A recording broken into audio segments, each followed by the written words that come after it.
Silvana Orellana is a single mom with a full-time job. But earning minimum wage, she's falling behind on paying rent. I'm currently in a one-bedroom and a den, and the den isn't that big, and that's where my baby sleeps. The bedroom isn't also that big. This is technically a basement, and I'm paying close to $2,000 for it.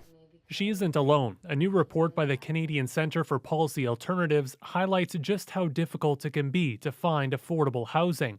They looked at 800 neighborhoods across Canada. A minimum wage earner could only afford a one-bedroom unit in 54 of them, and a two-bedroom in just 21. They used data from last year, and rent has only gotten more expensive since. I'm concerned about minimum wage workers and these kinds of very risky situations. They must be putting themselves through it.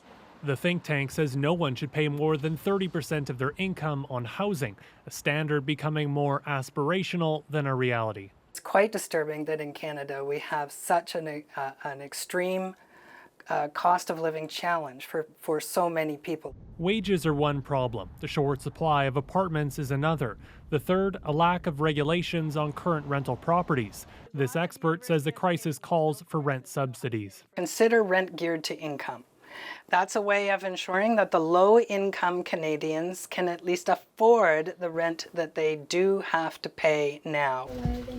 Orellana is falling behind on some bills, even as she relies on family for help, including her parents. Recently, they came up to me and they're like, listen, we love you, we love your son, like, we'd do anything to help you, but this is getting expensive and we can't pay our own bills now.